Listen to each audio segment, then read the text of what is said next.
good morning. Welcome back to my channel, and this is another daily vlog. Today is pretty exciting because I finally get to take a labor and delivery class. So I'm actually up. I had to wash my hair. It's tied down right now as it dries. It's in less than like 40 minutes. So I still need to get breakfast. They're going to feed us. It's literally from 9 a.m. to 4 p.m. It's a work shift, but I'm excited because I've been waiting to actually get my hands on a physical class. Like, you guys have seen me do online classes, but I'm actually finally doing a physical class. I'm out of breath. So I just need to go get breakfast, and I also need to get some snacks because I might be hungry. Things that I am bringing, I'm not bringing a notepad and hoping that like they give me a notepad because I actually don't have any blank ones. I also need to get my yoga mat, so that is what I'm getting ready to grab out of this closet right here. Yes, we're gonna learn breathing, probably, you know, get into some positions, definitely some stretches, which is something that I've been interested in anyways. Yes, so definitely gonna do that. Y'all, this yoga mat, let me tell you, it's actually a pretty decent yoga mat. I just don't use it that often. When I first found out I was pregnant, I went down to, I want to say it was Ross. I went to Ross and bought me, I think this is a 1/2 inch thick yoga mat. I had to get like a little bit of cushion, and I like it, you know. I started taking yoga until I started hearing that like certain yoga wasn't good for me. So, and I was just, I don't know, it's like my schedule, and there was a lot of things going on at that time. So yeah, anywho, Kiara does need to get better with doing stretches at home, so we'll find out what stretches that needs to be doing today. And yeah, I will meet you guys in the car or at the store. I just feel like I just need to remember that I need everything. Like, I need to make sure I have my charger, make sure I have my camera. I'm gonna try my best to record everything that I can. Of course, I'm not gonna record me from like 9 to 4, but I say that because the class is at a hospital. When I record, I only have the intent of recording myself. And I'm like sitting here debating. It's like, ethically, I would like to go up to the instructor and be like, hey, just to let you know, I'm a content creator and I've been documenting my pregnancy journey, so I will be recording, but I will not be recording you or anyone else in the class. I will only be recording myself. And I don't know if she'll just be like, yeah, no, and then just shut the shit down, or if I should just try to do it myself. You know what I'm saying? Like, so, you know, I'll figure that out. But yes, let me give you guys a bump update real quick, and then we're gonna go. So this is what we're looking like at 31 weeks. Belly is big. Y'all, these pants are also big. I remember I bought these at the beginning of the year. It's a matching set. That's technically a little longer. And I didn't like how big the pants were, and it's still too big with a belly. Yep, this is me at 31. Little bean. Yep, doing all right.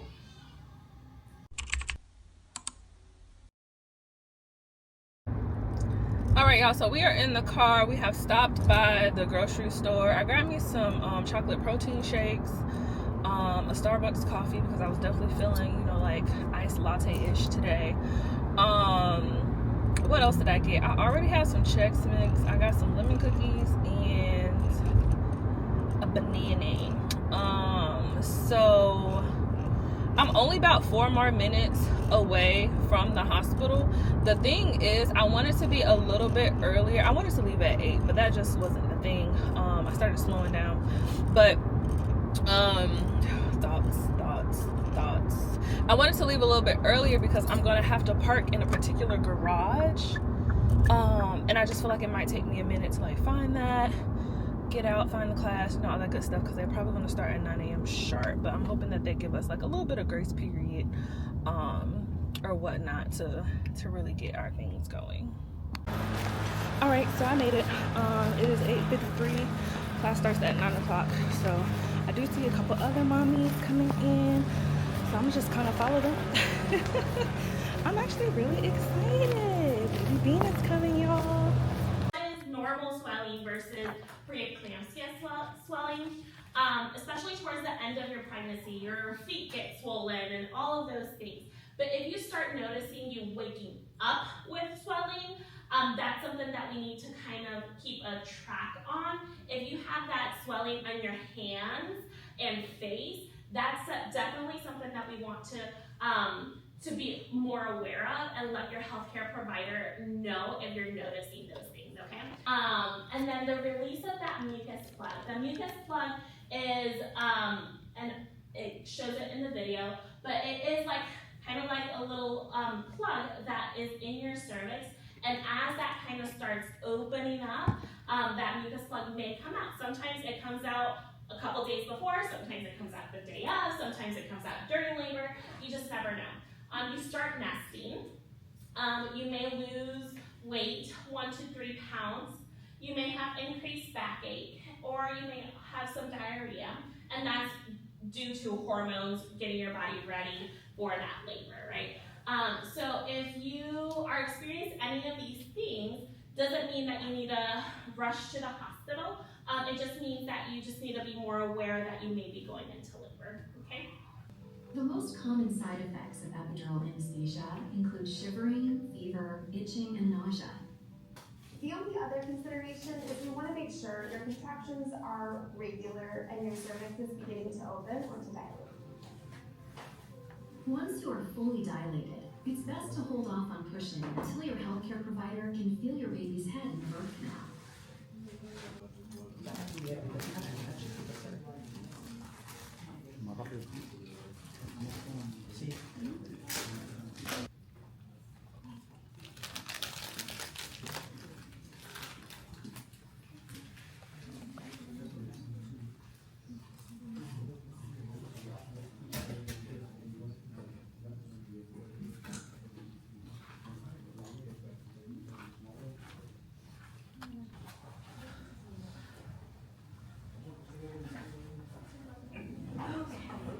Then you're going to go to 4 things that you can touch. So this is where like I often close my eyes, just kind of start focusing on your senses there with touch.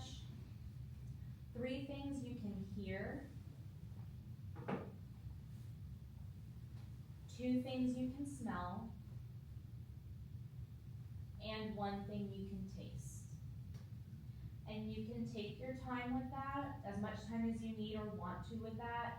It helps to refocus your mind and kind of break you out of whatever you might be thinking about or maybe hyper-focusing on, worrying about. It kind of helps recenter you and ground you back. And so you can do that a couple of times. And then in conjunction with that, you can do some breathing exercises where you breathe in for 5 through your nose.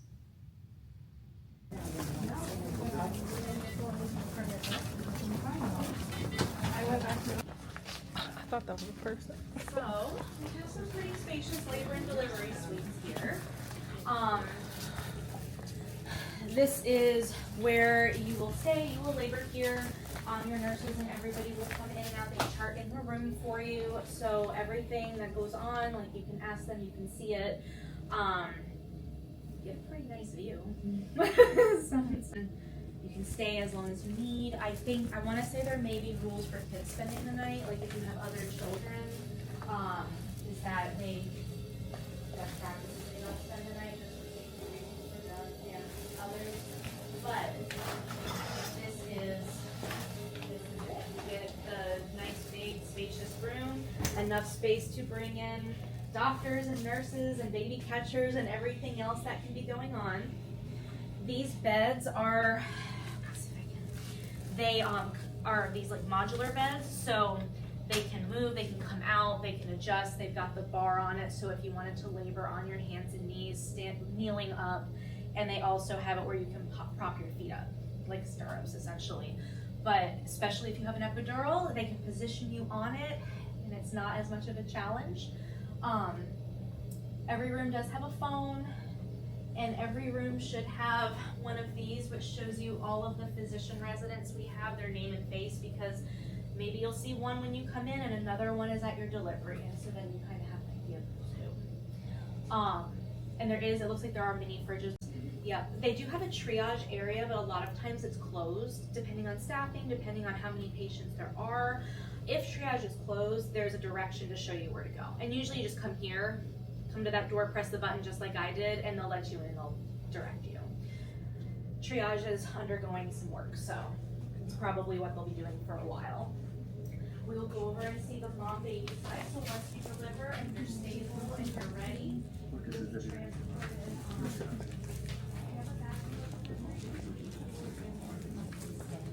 It's like that.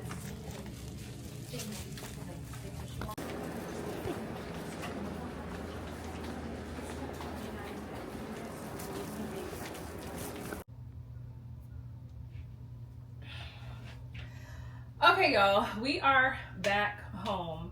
Before I tell you how class went, let me tell you what happened as soon as I got home. So as soon as I got home, I went downstairs to the leasing office to say hey to one of the agents. So, you know, we're chit-chatting, all that good stuff, and one of the residents came in and he was like, hey, there's like a baby duck that's stuck in the drain, and the bars on it is too heavy for me to lift. So we all go outside to check on the baby duck, and sure enough, it fell in the drain, and we're trying to figure out how to get it out. So we're trying like all these different methods, and then a couple of other neighbors got involved. Maintenance got called, and between the neighbor and maintenance, they were able to pull like the lid. And then the leasing office agent, she wanted to be the one to like grab him out, because she was like so determined. Like from the moment she just hopped in there, and I'm just trying to figure out, I'm a problem solver. Like I like puzzles and stuff, right? So I'm like, we could probably get our hand in the hole, but when we make a fist, we're not gonna be able to get him out. So I'm not gonna attempt that. Like we're thinking about like, what is it that we can get to use to grab him. She has like this little trash picker thing, which, and let me tell you, that duck was moving pretty darn quick.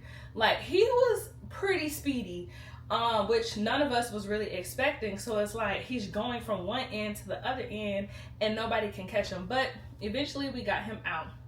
So we get him out, and the agent, she goes and she tries to find the mom. So the mom has a whole pack of babies with her. I don't know if they're called packs, but she got a whole pack of babies with her, and she's somewhere on the other side of the lake. So she's looking for her, and I guess in the midst of looking for her, she dropped the duck. So now the duck is confined to this bush. Even when she tries to push him out, he goes back into the bush because that's where he feels safe. And of course, he's like squirming and stuff the entire time, even in the drain, because he doesn't know we're there to help him. He just thinks that he's in danger. So somehow I got left on duck bush duty, and she was going to try to find the mom.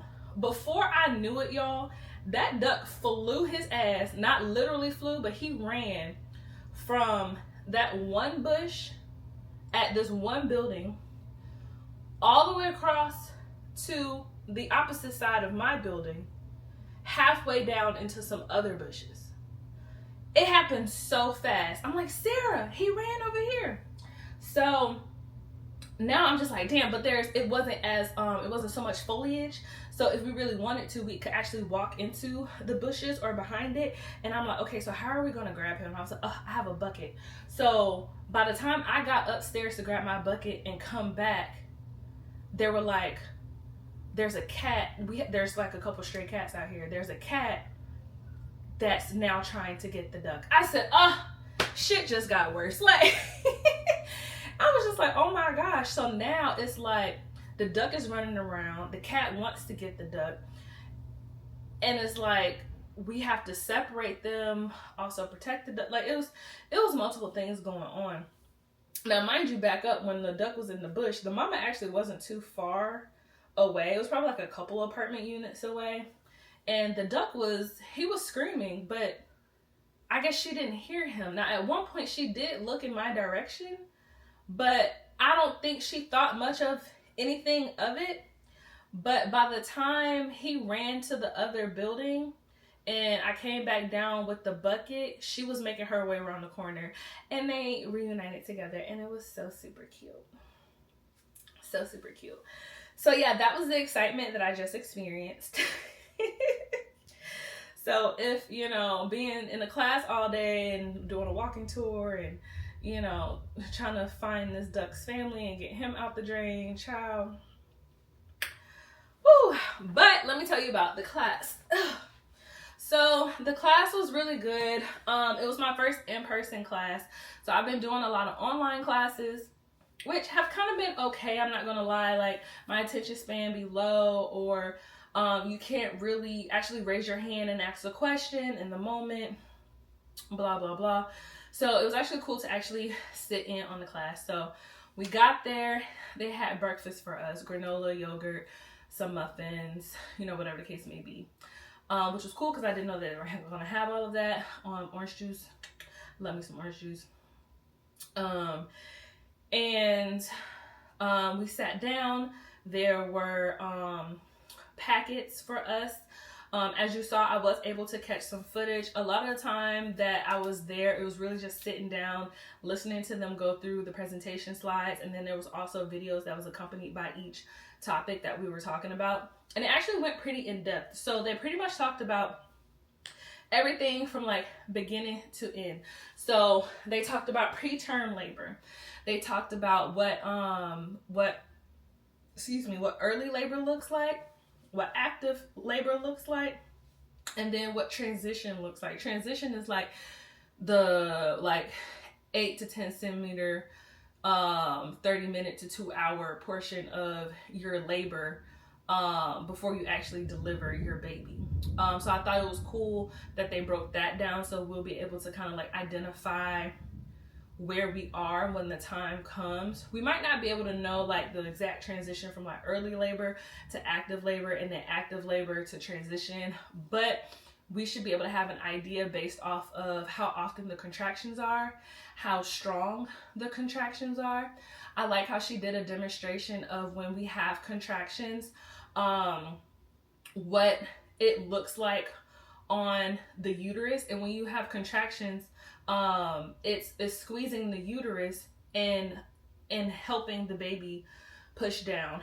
We did eventually get into like positions and stuff very briefly. It was kind of covered, but I had already started looking at different positions. I don't want to be on my back, to be completely honest. I want to be in a position where gravity also helps me. I don't think I'm gonna do the all fours because in my mind I just don't see how that will come out the way that it's supposed to come out. But I am interested in doing like a squatting position with using the bar. So that's definitely something that I am considering. But anywho, let's back up. Don't know what I was talking about, but I'm going to move on to reasons why that they would induce your labor. The main point is they would want to induce your labor if you're not progressing or starting to go into labor when you ideally should be going. They did say like first time mommies, they might take a little longer to labor. When you're actually in labor, you want to labor at home as long as possible. That can be somewhere, that can probably be about 24 hours of you laboring. So definitely labor as much as you can at home. Of course, you know, like if you feel uncomfortable, go ahead and go to the hospital. They talk about like your water breaking. So when your water breaks, it's not always like this huge gush. It is like sometimes it can just be like little trinkles.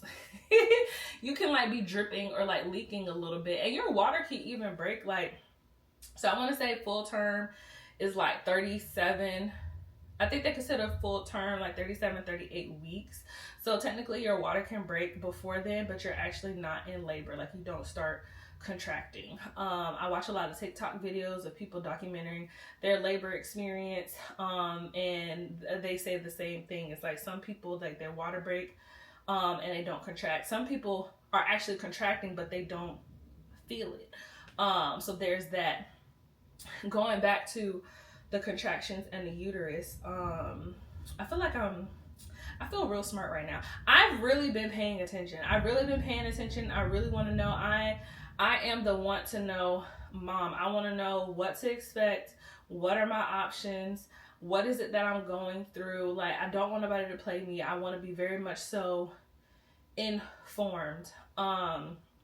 So she had a balloon and she had like a little ball inside of it, Braxton Hicks. So Braxton Hicks is kind of like your warm-up exercises or like trial run contractions. I've already had a couple of those, and they don't happen every 5 minutes. Like, they're very random. How like the duration of them is also very random.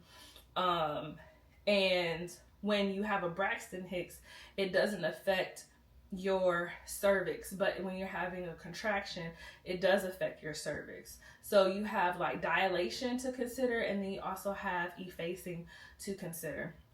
And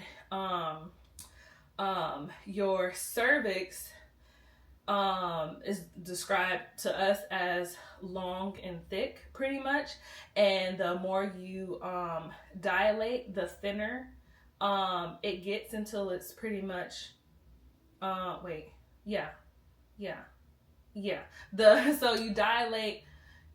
the more you dilate, the thinner the cervix gets. And then the effacing,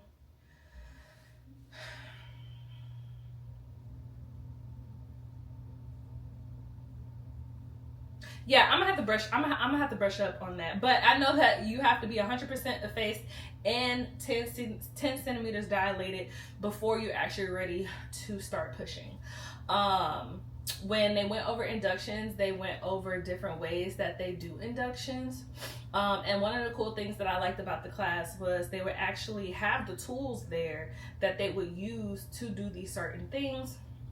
And they would pass it around the class, so we were actually able to take a look and get familiar with, what is it that they're going to put inside of us to either induce us, break our water, monitor baby's heart rate, this, that, and the third. So that was pretty cool. And then they talked about the actual labor, like the position that, baby would get in when they're in labor, the different positions that they might suggest you go in to kind of help baby get repositioned. Let's see, they talked about positions that you can be in for labor. And then there's the actual delivery in itself. There might be a couple of tools for whatever reason, like having to use like the suction cup or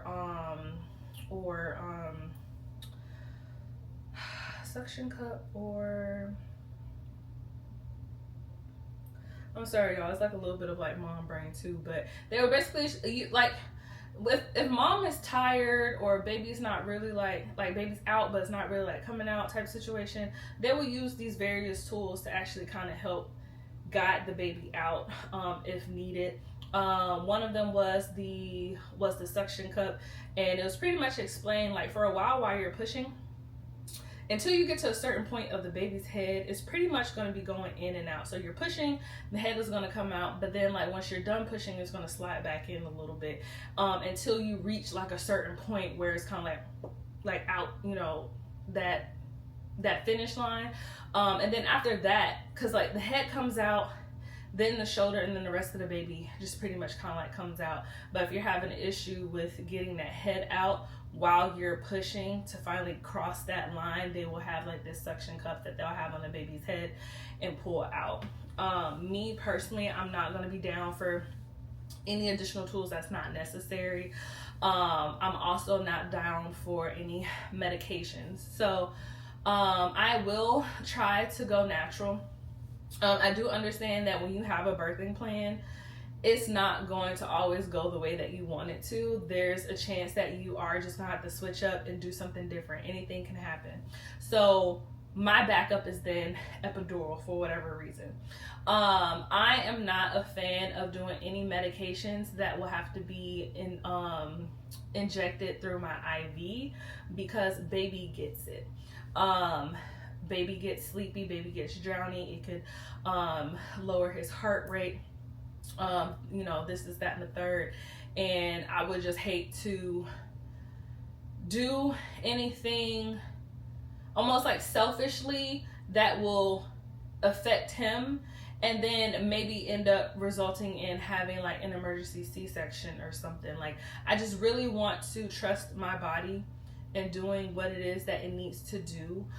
I'm not gonna hold you. I'm a little bit of a baby. I'm a lot of bit of a baby, actually. I'm a very emotional person when it comes to pain. I mean, I don't know. I don't really put myself in situations to where I have to experience pain, but I think I could be okay for a while. I know those contractions are probably gonna kick my ass, but regardless, if I do need medication, I will want to try whatever alternative I can do that does not require it being put in my IV. There's like laughing gas, for example, that I can use. It's not going to take all the pain away. It's going to take a little bit of pain away.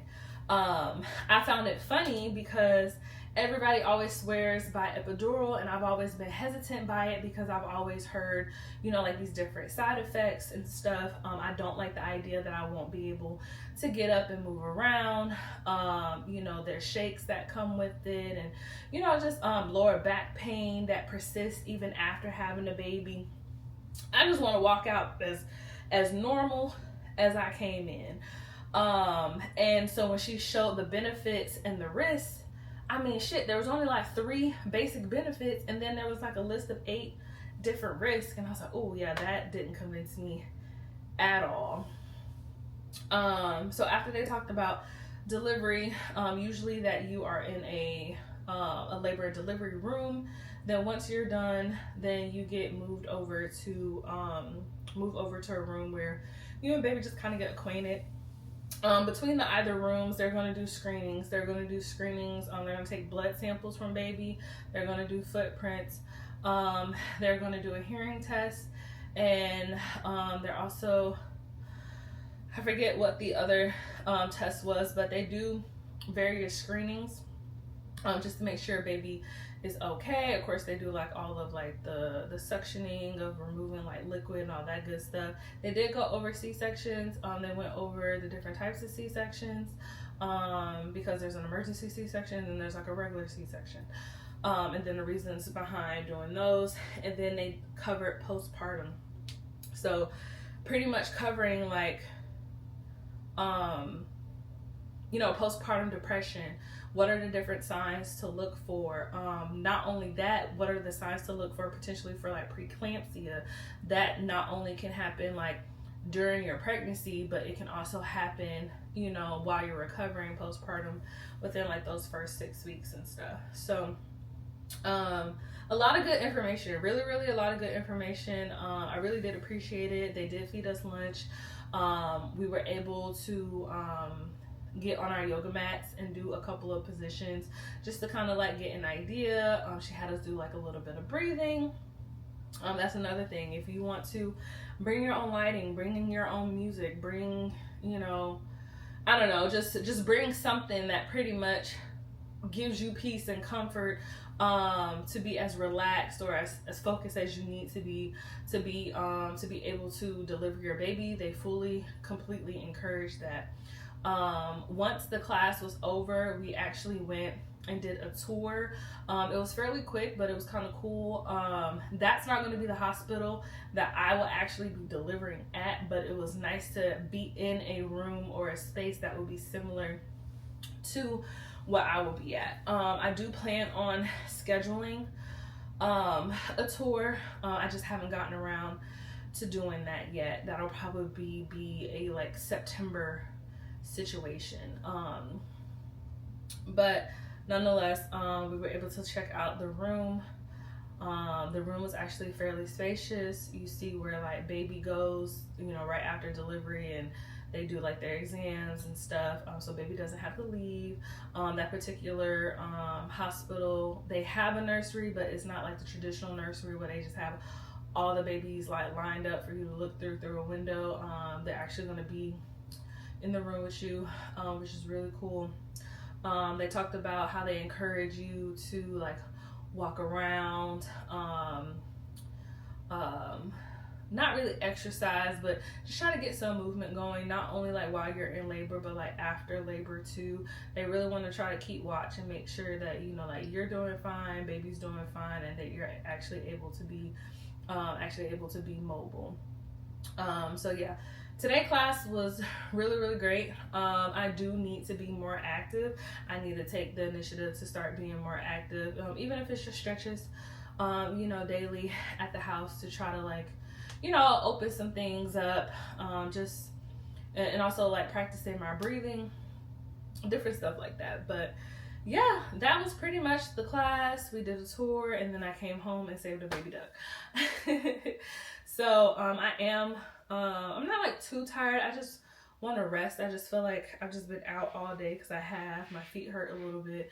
I'm not swelling per se, but I have noticed my ankles are a little bit bigger than usual. But they're not like fat feet swollen. I say that and my big toe looks really swollen right now. But yeah, I need to chillax a little bit, probably eat a little snack. I probably have a little bit of work to do, and yeah, I will catch you guys in the next clip.